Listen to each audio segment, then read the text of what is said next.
Hello and welcome back to another VMK in the game development series.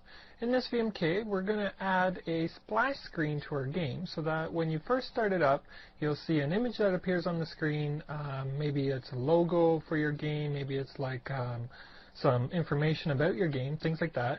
And then after our splash screen, then we're going to go into our game, which is what we've been seeing up till now. Before we go and do that though, I want to go in and make a couple modifications to our game engine because we actually forgot to change some code whenever we added in our user settings class.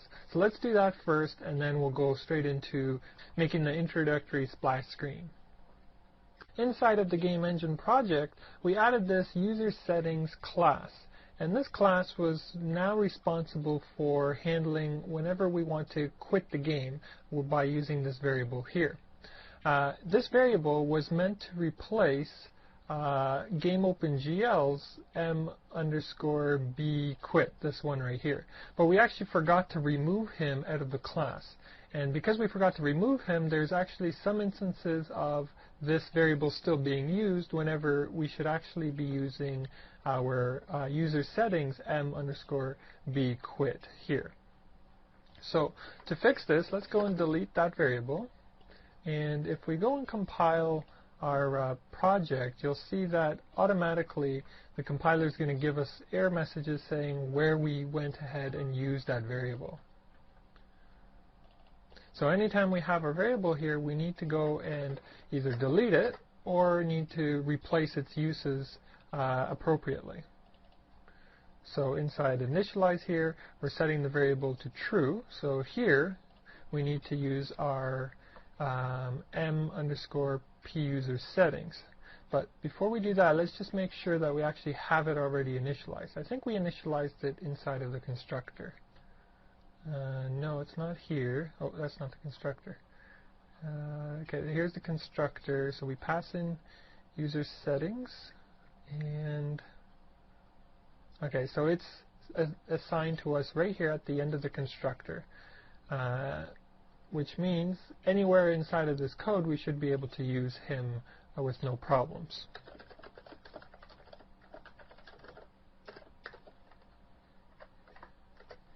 So we'll just change this here. Again, we use it down here. Inside of the initialize, we used him. And actually, this one here we don't need because we're initializing the quit to be false, but I'm pretty sure that inside of the constructor of this guy, let's take a look here. Yeah, we already set it to false, so we don't need to do that again. We'll just delete this one. And one more.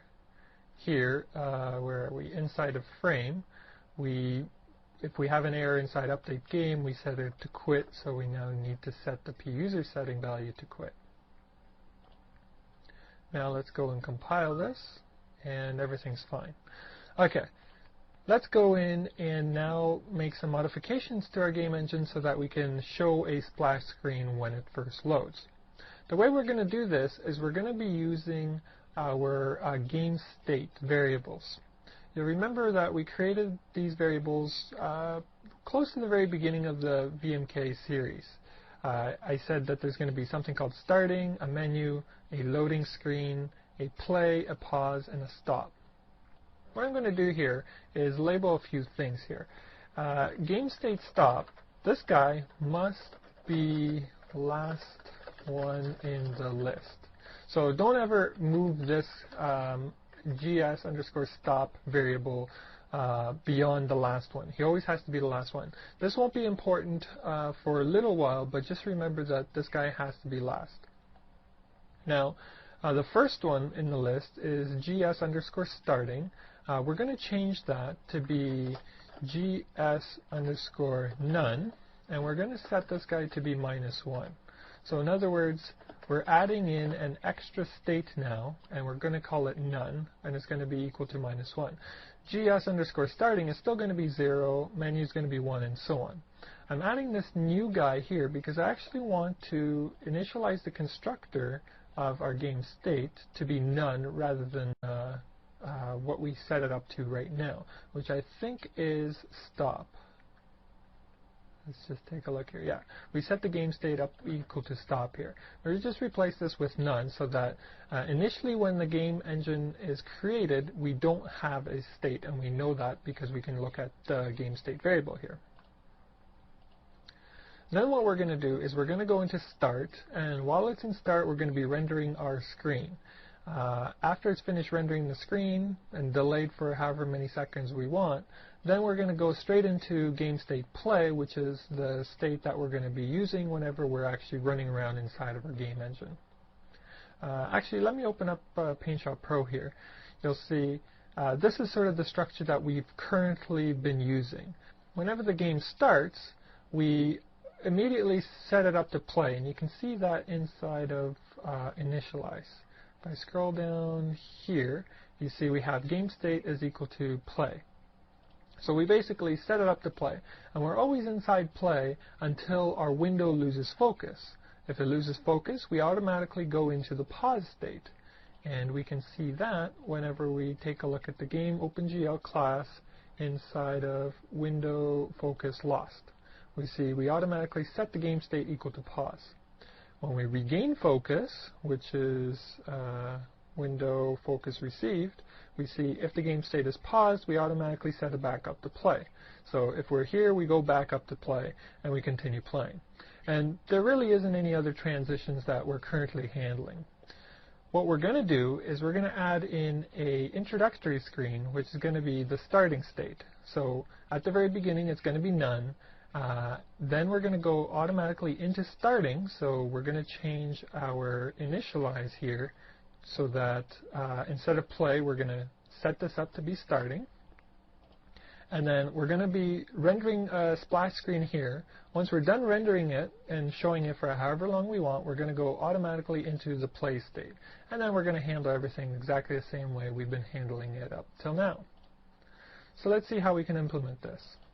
We've changed the initial state here to be starting, which means now when we go and run our project, we won't actually see anything on the screen, because inside of our frame, we specify only render our game if our game state is equal to play. If it's not equal to play, all we're going to do is count the frames per second and sleep. So let's see that. We're going to build this and run it and just make sure that we don't see anything on the screen.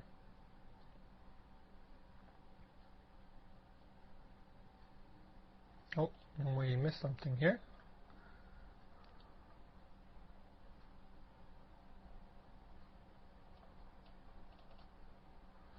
Oh, we forgot a semicolon at the end there.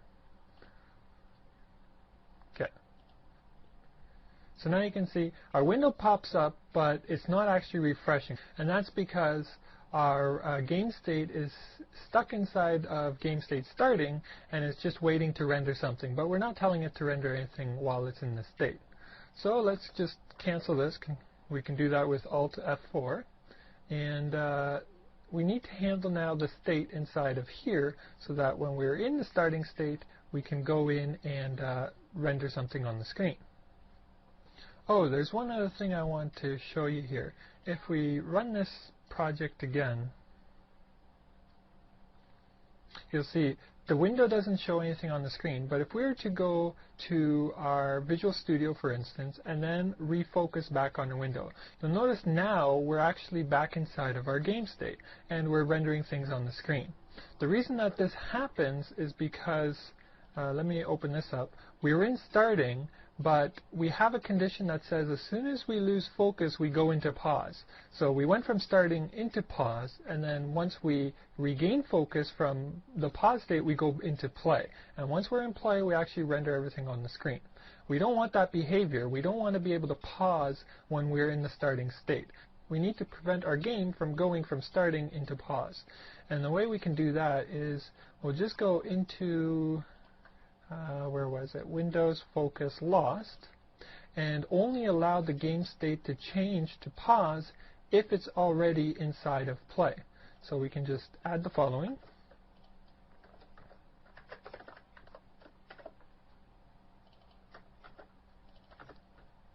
So now, if it's in play, it'll go on pause. If it's in pause, it will return back to play. But if we lose focus or receive focus, if it's not in any of these conditions, nothing will change. So we're now rendering a blank thing on the screen. You can see I can move it around, but nothing is updating here. If I go in, change my focus to this window, and then come back to my game, it's still not rendering anything. So that's the behavior that we want for now. Let's go into our frame function and implement a new if statement here to handle the case whenever we're in the starting state. We'll put this condition underneath this if. So we'll have else if our game state is equal to starting.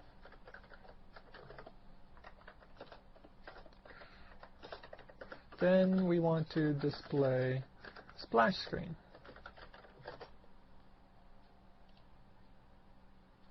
To keep things tidy, I'm going to create a new function called showIntro, and we'll just call this anytime we're inside of the starting state.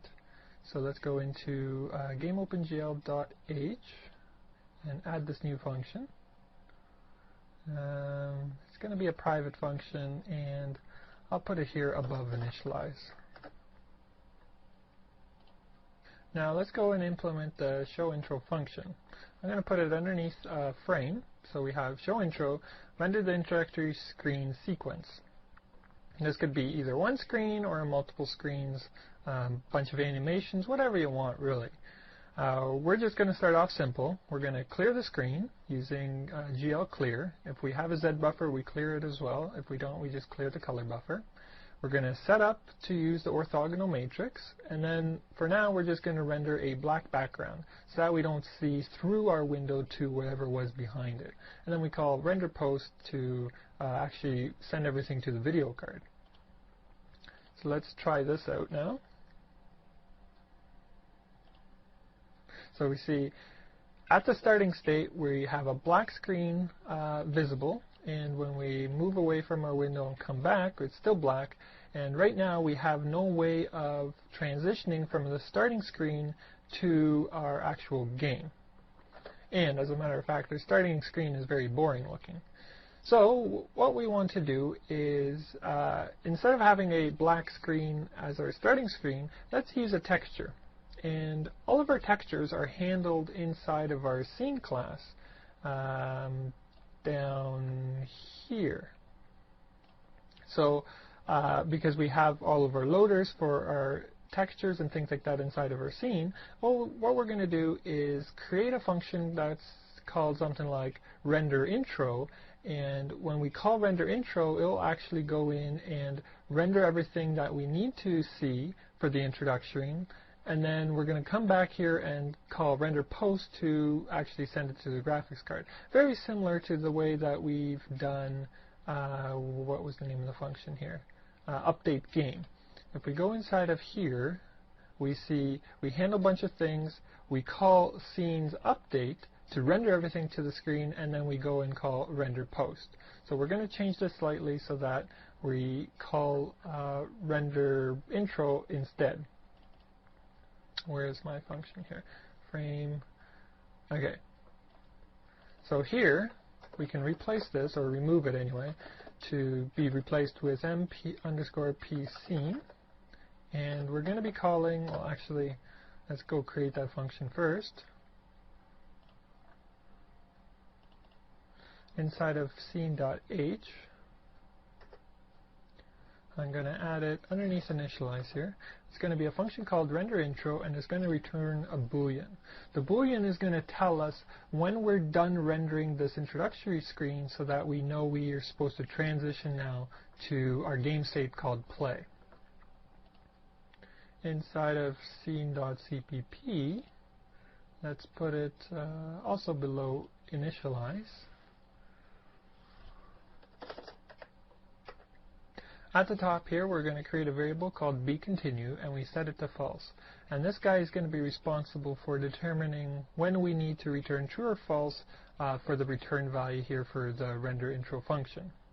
We're going to set the background up to be white, so we have 1, 1, 1, and the alpha value is 1. Set the model view matrix to be identity. We're going to set to use a texture, and we're going to specify our texture that we're going to be using is the GUI texture that we loaded in before. We're going to specify we're going to be rendering a quad, and the color of the quad is going to be white. I've created a little image that I've placed inside of this texture. Actually, let me go into here and show you what it looks like. So here's our previous GUI.tj where we had our console window here in the top left-hand corner. Well, what I've done now is in the bottom right-hand corner, I just created this image here, and this is what we're going to use as our splash screen. I've sort of outlined here in black to show you this coordinate here. Let me highlight it here. This one right here, it's the important location because when we render this, we need to know this coordinate because this is the size of our rectangle that we're going to be rendering. It's just the inside part here that's white. So I specify here the image is saved in the bottom right-hand corner of a 1024 by 1024 texture. The corner is located at 463, 0. That corner is this one right here, 463 and 0. And the actual image itself is 561 by 558 pixels in size. So what I want to do is I want to take that texture and center it on the screen. So I can do that by getting the X and Y value of the location where we want to place this texture. So to do that, we call our user settings get window width. We divide that by 2 and then subtract half of our width of our texture. That'll give us our X offset, and our Y offset we do the same thing with window height, divide it by 2, and then we subtract half of the height of our texture. So that gives us our X and Y location for our texture, and then we just have to specify our texture coordinates and then our vertex coordinates to position our texture in the center of the screen. We call GL end to actually finish all our GL calls, GL disabled to disable texture use, and then we also have this if statement here which determines how long we're going to show that splash screen on the screen. Right now I've specified it to be 7 seconds, so we're going to see it for 7 seconds. After that it should go in transition to game state play. So to handle this we need to go back inside of GameOGL, and now here where you can call render intro, and it's going to return a boolean to us which we can use so that if the boolean is true, then we want to set up the state of our game engine to be play. And let me just see here, game state, set us up to play. So let's give this a try. So we start it up, and okay, here's our splash screen, and if we count 7 seconds, it should automatically transition straight into our game. 2, 3, 4, 5, 6, 7. There seems to be something wrong because it isn't transitioning. So let's go in here and, oh, I see. Game state, I'm doing a comparison rather than an equal, so I'm not actually setting the game state equal to play after 7 seconds. My bad there, so let's go and correct that and try that again. Okay, so 1, 2, 3, 4, 5, 6, 7. Should transition, and it's not. Okay, we're still doing something wrong here. What's going on here? Show intro. If it's rendering equal true, our game state should go to play. I know what's the problem. Our variable that we use for our game, let me go back into here. This variable here, get game time, I think is only updated when we are playing the game. So let's go double check that. It should be inside of frame.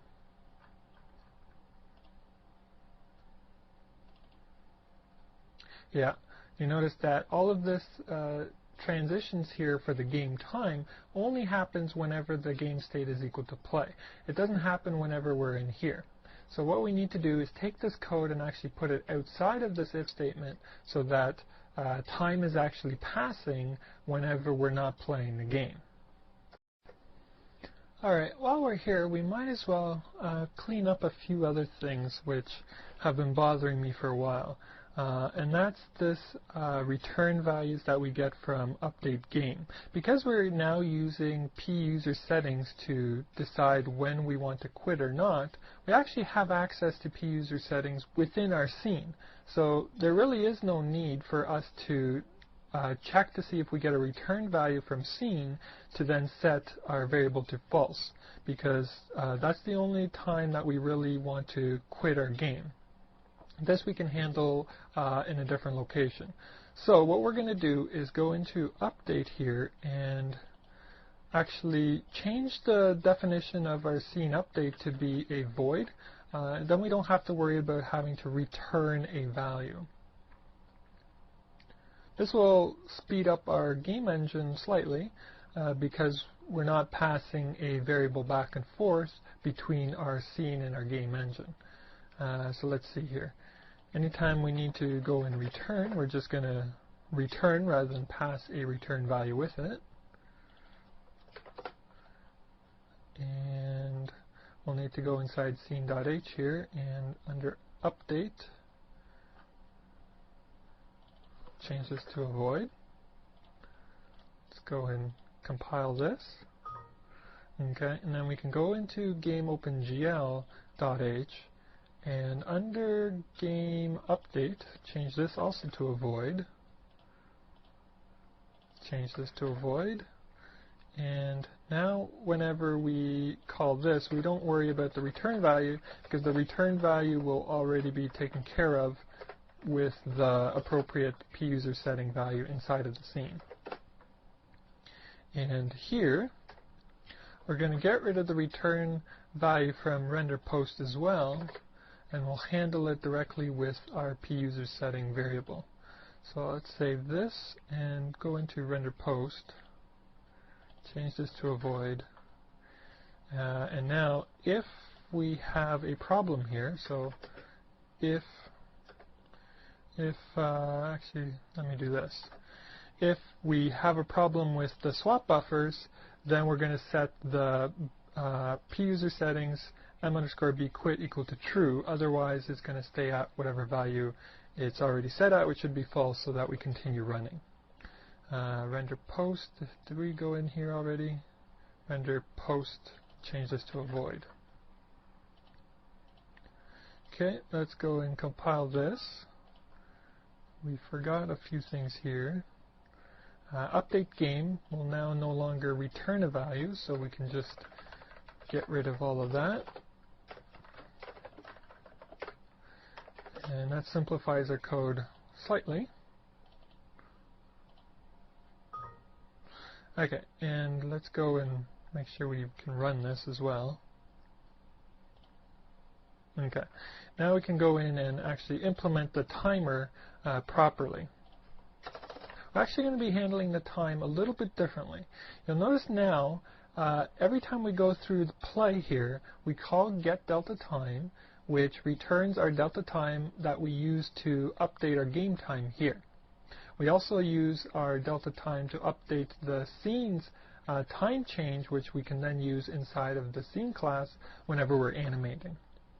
We're going to structure this a little bit differently because we're going to be needing to know how much time has changed when we're in a specific state, but when we transition from one state to another state, we don't want to have our delta time to be changing at that point. So as soon as we change states, our delta timer is going to be set to 0 because we don't know how much time has passed. When we're in a single state, like game play, then we're going to go and update our delta time equal to be whatever we get from here. But for transitioning, it's always going to be the 0. So to handle this, we're going to do the following. We're first going to go inside of GameOGL.h and create two variables. Rather than having just GameState, we're going to have two variables that's called GameStateNow and GameStatePrevious. So we'll know when we transition from one state to another.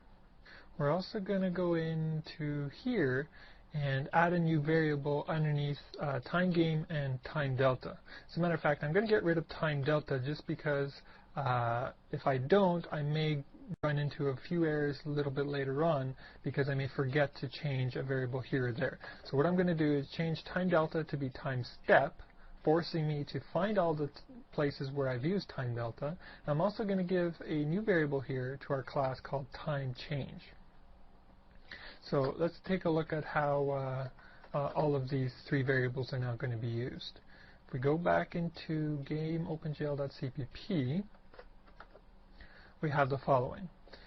We call get delta time, which is going to return our time step. So this was our delta time, or time delta that we had before. Now what we're going to do is add the time step to our game time. So our game time always will update. It's always going to be flowing no matter what state we're in.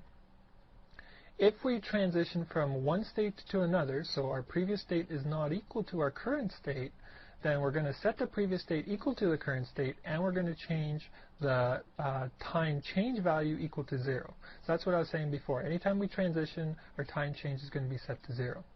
If our previous state and our current state are the same, then our delta time or our time change is going to be equal to whatever our time step was that we returned from our get delta time up here. Now we can take that time change value and pass it into our scene like so. So we have time change and we're passing in the time change that we calculated up above. The other thing I'm going to change here is instead of using if statements, because if statements are a little bit messy, I'm going to change all of this code to use a switch statement instead. And that breaks down to the following. So we check our current game state. If it's play, we call update game. If it's called starting, then we go and call show intro. And then we go and do our regular stuff down below. I guess I can update this comment here. Ensures that m_d time step is now not equal to 0 since we've gotten rid of time delta. Alright, so this is the way that we're going to be handling our time from now on. But we need to go and implement how we handle these game states here. Let's first start off by going into the constructor, and we've removed game state here and we've replaced it with game state now and game state previous. So we're going to set both of these up to be set to none. And we also introduced a new variable, so we need to initialize it. m_d time, I think it was called step. Yep. So we're going to set it up to 0 as well. The handling of the game states are going to be going through our m_user settings, this guy here. So to do that, we're going to create a variable under user settings, and we'll put it down here. And he's going to work in the same way that we have our pointer to our time game and our pointer to our frames per second. So we're going to have a pointer to our game state. He's going to be responsible for keeping track of the current state of the game. We're going to set his value up inside of the function call to set pointers here. So we're going to add in a third value here, pointer to our game state, and we'll need to go inside user settings.cpp right here and assign that pointer value. Okay, now that we have the current game state inside of user setting, we should create a couple accessor functions so that we can retrieve what is the current state, as well as set the current state to whatever you pass into a function. So we can do that back inside user settings.h, and I'll just scroll down to the bottom and add it at the bottom. We're going to have a get game state function and a set game state function. So when we get the game state, we just take that pointer that we just initialized inside the set pointers value, take the first value of that pointer and return him out. If we're going to set the game state, then we take whatever we're passing in here and setting it to our pointer values index 0. So let's go and clean up our code that was inside of initialize. we're going to create a new function called state change, and we're going to pass to it the value that we want to set the current state of our game into. So something like this. This function is going to be responsible for updating the current state as well as the previous state. So let's go and implement him. Under GameOpenGL.h, I'm going to create a new function. It's going to be private, and I'll put him here above frame. So it's a void, it doesn't return anything, but we're going to pass into it the current state of the game that we want to set it to. Let's go and implement him. Let's just stick him on the bottom. So this function is responsible for changing the current game state to whatever is passed into this function. We also record what the previous state was inside of m_GameStatePrevious. So the current value before we change it is stored inside previous, and then the value that we want to set it to is set here inside of m_GameStateNow. Okay, so now we need to go in and use this function state change anytime we wanted to set our game state. So inside Windows Focus Received, we have some function calls here. We have if the game state now is equal to pause, then we want to change it. So state change, we want to change it to game state play. If we lose focus, if the game state now is play, then we want to change it to be pause, like so. And I'm sure there's a couple other spots, so let's just compile and have our compiler point them out to us. Let's see here. Oh, our set pointers we updated to include our m_GameStateNow, so that from within user settings we can use our game state value here, set game state, to change the game state inside of GameOpenGL. This will be helpful a little bit later on whenever we implement a graphical user interface into our game engine, because the graphical user interface is going to be mainly running inside of our scene class, but it's going to be responsible for changing the transition of the current state of the game. So we may go from a menu to another menu to actually playing the game to maybe exiting the game, things like that. The control will happen inside of our scene class, but the actual logic flow happens inside of our game engine, or GameOpenGL. Alright, let's see here. We have an instance of game state inside initialize. We can actually remove this guy since we don't rely on the game state whenever we're exiting the game, so we can just delete him. Let's see what else is here. If we fail this initialization, we don't need to reset the game state. Here, when we render the intro, okay, so this is under show intro. When we're done rendering the intro, we want to change our game state to be play. So state change, I'm going to set it up to play.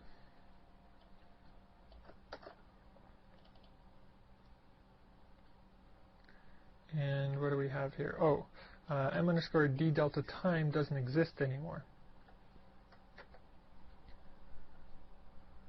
We can actually remove all of these here because we don't need to pass in the delta time inside of our scene anymore, because we've handled that inside of our frame. Let me just go back here for a second.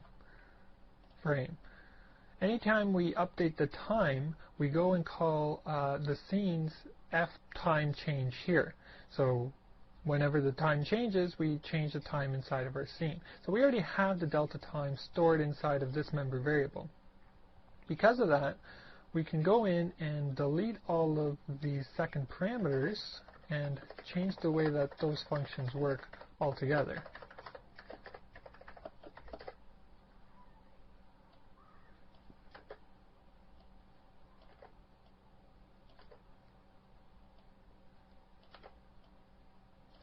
So you notice that as we're developing the game engine, we're actually simplifying a lot of code whenever we need to. We have access to the game time within our scene using the user settings, so we can delete this here as well, and let's change the structure of the player action. Okay. So now let's go into scene's player action function. Scene player action. We're no longer going to be passing in the second variable. Player action here. So we can delete him, and anytime we move forward, back, left, right, or we're looking left, right, up, or down, we needed the delta time here. So now we can use our own member variable, which was called m_f time change. So that will handle the motion properly. Let's delete all this code which we removed. And anytime we needed to jump, crouch, or stand up, we also passed in a delta time into here. This delta time was not the time change, but rather the actual game time of our game. So to get that value, we can just use the puser settings, get game time, like so. And I think that should do it for the scene. Let's go and compile him, make sure he's okay, and then we'll go back into game OpenGL and compile him. Player function does not take two values. Okay, here we've sort of backed ourselves into a corner because we removed the second parameter, but we actually need the second parameter because you can see here the delta that we're using for the player actions moving to the right or moving up is based on the motion of the mouse, not based on the time. That's okay. What we're going to have to do is create a new instance of player action that instead of taking in a action state here, instead we're going to pass in two values. We're going to pass in the delta x and the delta y of the mouse. Using those two values, we can then go and calculate the appropriate look right and look up values that we use inside of this player action. So we'll handle this in a second. Before we do that though, I wanted to go take a look at this guy here. We deleted m_d time delta and replaced it with m_d time step. So we need to go make that change inside the count frames per second. I think that should only leave us the problem with the mouse here. Yep. Okay, so let's fix this now. The player action that we call here for the scene's player action function call, player action, is responsible for calling players.move with the action and then the time change. And the time change basically tells us how far we want to move these things here for looking or actually moving the player. We can handle this a special way for the mouse just by creating a separate function that takes in the mouse delta x and the mouse delta y, and then if the delta x is not equal to 0, meaning we've moved in the horizontal direction, then we're going to call move for looking right, and we pass in the delta x value. If the y value is also not equal to 0, notice that this is not an else if, but rather an if, then we move upward using the delta y value specified here inside of the function. So this one here, we're going to say this is just the action, and this player action is based on the delta x and the delta y. So back in here, what we can do is call player action and pass in the x value and the y value. Make sure I get my brackets right here.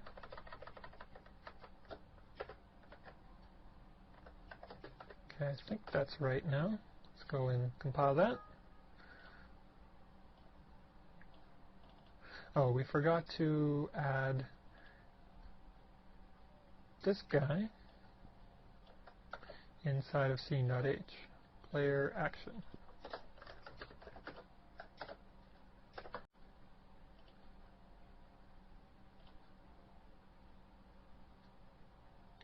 Okay, so after doing all those changes, we should now transition from our initial screen after 7 seconds into our game playing mode. Let's see if it works. 1, 2, 3, 4, 5, 6, 7, and it works! Oh, I must have been counting very quickly because that seemed like a long 7 seconds to me. There we go. So we have our splash screen working and our mouse is working fine. We can jump and we can move around on the screen. We can still duck, so everything's working fine. We had to change the way that we handle our game states so that our game OpenGL now keeps track of our current game state as well as our previous game state using this logic here. And actually the most important thing is our set change state function here. It's responsible for changing the current state to whatever you want, as well as keeping track of the previous state before we switched over. Using this and our new frame function call here, we're able to keep track of the change in time whenever we're switching between states, or our change in time whenever we're staying at one single state. We update the time inside of our scene, and using that we can then go and animate things inside of update game, and we'll actually, in the next video, I'll show you how to use the time change value here to animate our intro screen as well, because it'll be kind of more fun if it wasn't just a plain texture image on the screen. So that's it for this video. Come back for the next video, which will just clean up a few more things inside of the intro screen, and that'll be it.